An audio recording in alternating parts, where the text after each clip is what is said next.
کے زندہ جلالی قدوس اور مبارک نام میں آپ تمام عزیزوں کی سلامتی ہو۔ میں خدا کا خادم پاسٹر آصف خورشید، بانی و چیئرمین الفت چرچ منسٹریز پاکستان، مسیح یسوع کی زبان مبارک سے نکلے جانے والے 7 کلمات کی سیریز لے کر آپ کی خدمت میں حاضر ہوں۔ ابھی ہم یسوع مسیح کی زبان اقدس سے نکلے جانے والا دوسرا کلمہ اس پر غور کریں گے۔ یسوع مسیح کی زبان سے نکلنے والا یہ دوسرا کلمہ لوکا کی انجیل 23واں باب 43ویں آیت، لوک چیپٹر 23 اینڈ ورس 43۔ میں تجھ سے سچ کہتا ہوں کہ تو آج ہی میرے ساتھ فردوس میں ہوگا۔ یہ بات یسوع مسیح نے 2 ڈاکو، جو ایک اس کی دائیں طرف اور دوسرا اس کی بائیں طرف لٹکا تھا، ان میں سے ایک سے کہی۔ اب سوال یہ ہے کہ یسوع مسیح کو ڈاکوؤں کے درمیان کیوں مصلوب کیا گیا؟ کیا دونوں ڈاکو یسوع مسیح پر لعن طعن کر رہے تھے؟ ان دونوں میں سے ایک نے نجات کیسے پائی؟ تو آج ہی میرے ساتھ فردوس میں ہوگا۔ اس کا کیا مطلب ہے؟ یہ کلمہ نجات کا کلمہ ہے۔ یہ یسوع مسیح کے منہ سے نکلنے والا دوسرا کلمہ ہے۔ آئیے سب سے پہلے یہ جانتے ہیں کہ یسوع مسیح 2 ڈاکوؤں کے درمیان کیوں مصلوب ہوئے۔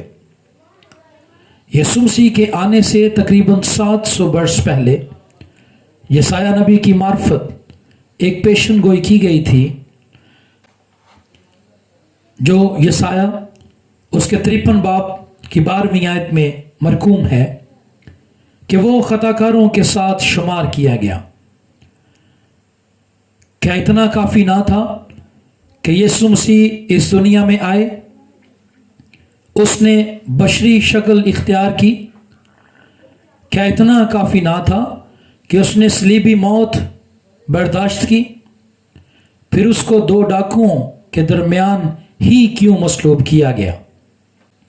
پہلی بات یہ کہ خدا کے کلام کی بات پوری ہو سکے اور جو پیشن گوئی یسایہ نبی کی معرفت پاک روح کی ہدایت سے لکھوائی گئی تھی وہ پوری ہو سکے۔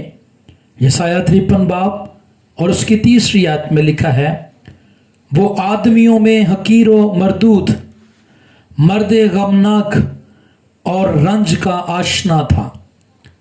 لوگ اس سے گویا روپوش تھے، اس کی تحقیر کی گئی اور ہم نے اس کی کچھ قدر نہ جانی۔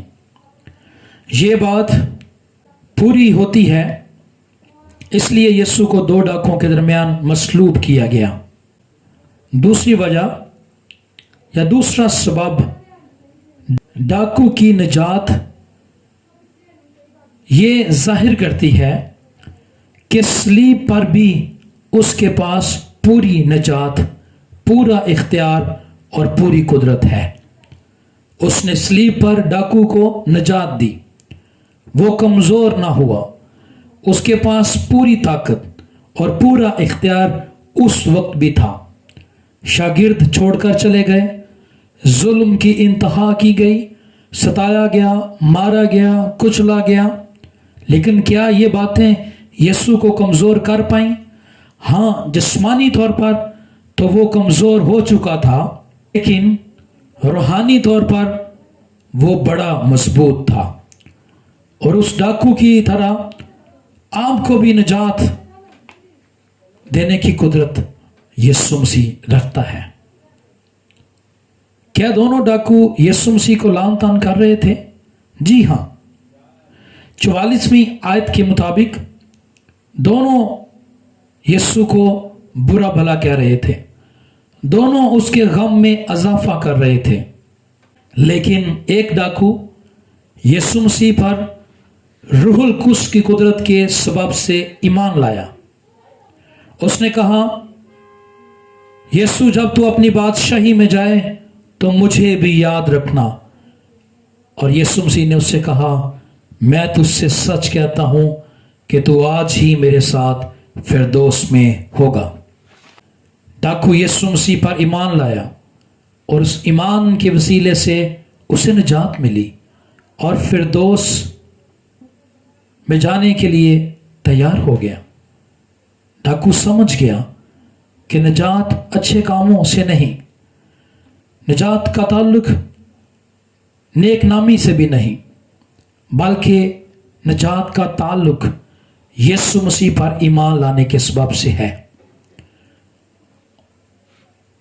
اور اس کے فضل سے ہی نجات ممکن ہے۔ اس نے مستقبل میں بادشاہی میں جانے کی درخواست کی، لیکن یسوع مسیح نے اسے کہا تو آج ہی میرے ساتھ فردوس میں ہوگا۔ یسوع مسیح آج بھی ہمیں نجات دیتا ہے اور فردوس میں لے کر جانا چاہتا ہے، لیکن وہ چاہتا ہے کہ ہم بھی اپنے گناہوں کا اقرار کریں، اپنا دل اسے دیں، یسوع مسیح پر ایمان رکھیں، اس کے فضل کو مانگیں۔